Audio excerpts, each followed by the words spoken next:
The big yellow school bus rumbled to a stop. 8-year-old Leo, with his bright red hair and a backpack almost bigger than him, bounced in his seat. He pressed his nose against the cool glass, his big, curious green eyes wide with excitement. What was this place? It was a huge park in a city called Washington, D.C. His teacher, Ms. Anya, with her kind smile and glasses perched on her nose, stood at the front. "All right, class, follow me. We're going to see something very special." Leo scrambled off the bus, his sneakers squeaking on the pavement. He looked around. Tall trees swayed gently in the breeze, and green grass stretched out like a soft blanket. But in the middle of it all was something strange. It was a long black wall that seemed to cut into the earth. As they got closer, Leo saw it was covered in names. Thousands and thousands of names. "This is the Vietnam Veterans Memorial," Ms. Anya said softly. Her voice was different now, quiet and serious. "Each name you see here was a person, a brave soldier." Leo squinted, trying to read the tiny letters. They looked like a secret code. He walked along the wall, his small hand hovering just above the polished surface. The wall was shiny, like a dark mirror. He saw his own reflection staring back at him. He saw his red hair, his green eyes, and the confused look on his face. He made a silly face at his reflection, sticking out his tongue. But his reflection didn't copy him. Instead, the reflection of his face began to change. It shimmered and wavered, like looking through water. Leo blinked, rubbing his eyes. He looked again. His face was still there, but now the names on the wall seemed to be inside his reflection. They swirled around his head like tiny silver fish. One name floated forward, glowing brighter than the rest. David. Leo whispered the name. Suddenly, the world around him melted away. The park, the bus, his classmates, they all vanished. He wasn't in Washington, D.C. anymore. He was standing in a thick green jungle.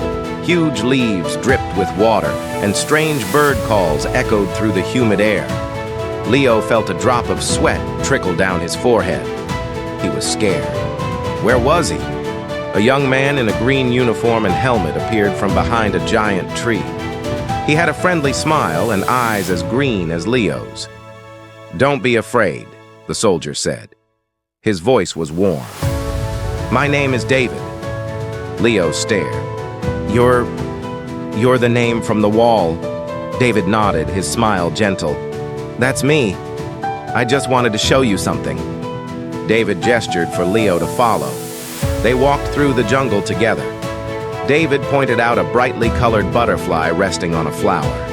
He showed Leo how the monkeys swung from vine to vine, chattering high in the trees. The jungle wasn't as scary with a friend.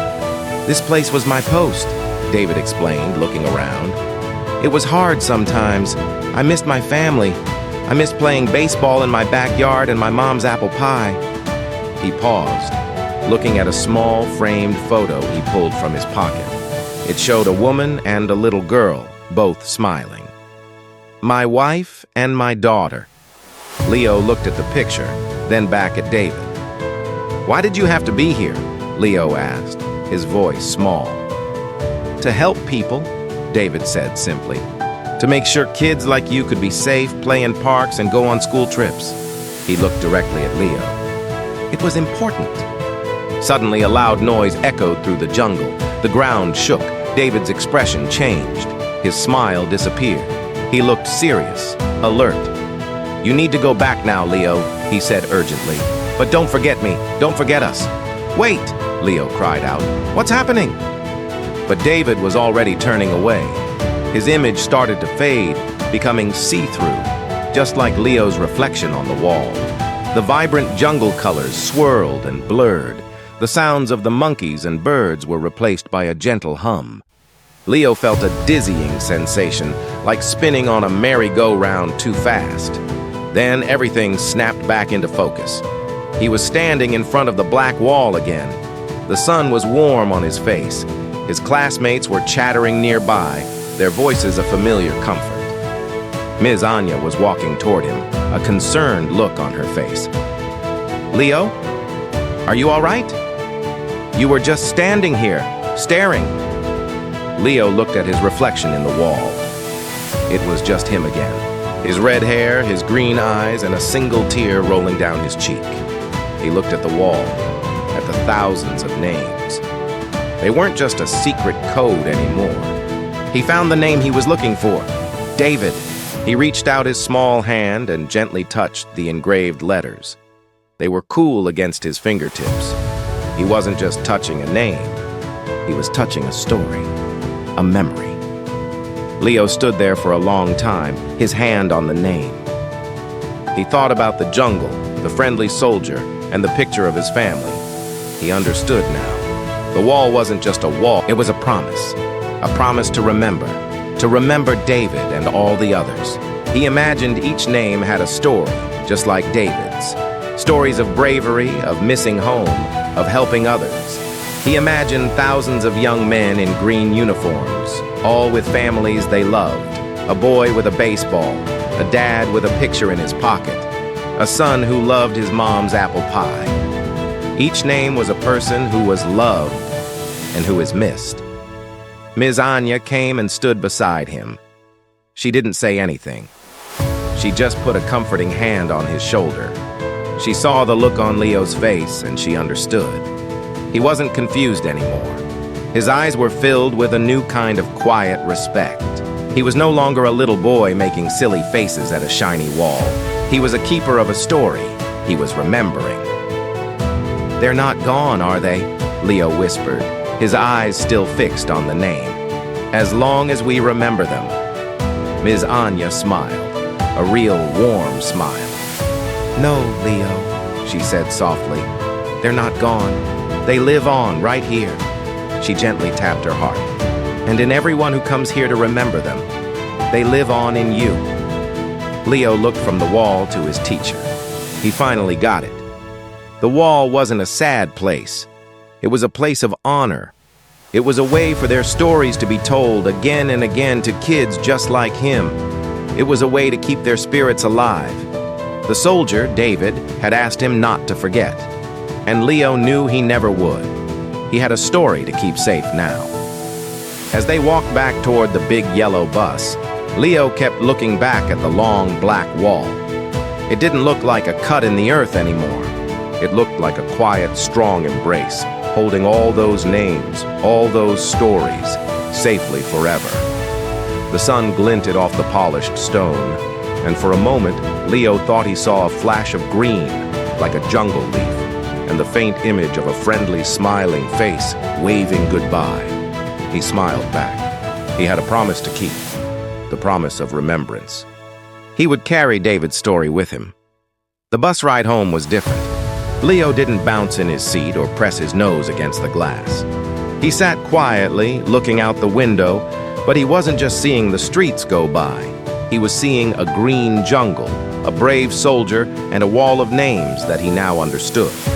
He took out his notebook and a pencil. He wasn't the best artist, but he tried his best. He drew a picture of a man in a helmet with kind green eyes. He drew a big black wall, and underneath, he wrote a single word: remember. When he got home that evening, his mom asked, "How was your field trip, honey?" Leo looked up at her, his expression serious. "It was important," he said. He showed her his drawing. He told her all about the shiny black wall and the names. He told her about his reflection and about the soldier he met named David. He told her about David's family and how he missed apple pie. He told her what David said about keeping kids safe. His mom listened to the whole story, her eyes full of love and pride. She knelt and gave him a big hug. "I'm so glad you learned that, Leo," she said. "It's the most important lesson of all. We must always remember." That night, as Leo lay in his bed, the moonlight streamed through his window. He thought about the thousands of names on the wall. He wondered about their stories. Did they like to play baseball? Did they have brothers and sisters? Did their moms make great pie? He realized that by wondering, he was already keeping his promise. He was remembering them. He wasn't just remembering one soldier named David. He was remembering all of them. He understood that their bravery wasn't just in a faraway jungle a long time ago. Their spirit was here now. It was in the quiet respect of visitors at the wall. It was in the lessons taught by teachers like Ms. Anya. And now, it was inside him, a little boy with red hair and green eyes, who had a very important story to tell. He closed his eyes, feeling safe and warm in his bed. He knew that the memory of those brave soldiers was being passed on from one generation to the next. And now he was a part of that chain. He was a promise keeper. He drifted off to sleep not with visions of scary jungles, but with the image of a kind smile and the quiet strength of a wall that held a nation's heart.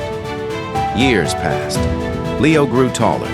His red hair got a little darker, but his green eyes were just as curious. He never forgot his visit to the wall. He told the story to his friends, to his younger cousins. He kept the drawing he made on the bus, and sometimes he would take it out and look at it, remembering the promise he made. When he was older, a teenager, his family took a trip back to Washington, D.C. The first place Leo wanted to go was the memorial. He stood before the wall again. It was just as he remembered, long, black, and silent. He walked along its length, his hand hovering over the surface, until he found the name he was looking for, David. "I remember," Leo whispered to the name engraved in the stone. "I never forgot." He looked at his reflection. He was no longer a small, confused boy. He was a young man who understood the weight and the honor of remembrance. And in his reflection, swirling with the thousands of names, he saw the faint image of a soldier in a green uniform, nodding with a gentle smile. The promise was kept. The memory was alive, and it would continue as long as there were people like Leo to remember. Remembering those who have served is so important, and their stories live on through all of us. Thanks for coming along with us for this patriotic adventure. Don't forget to like and subscribe. Good night, little one.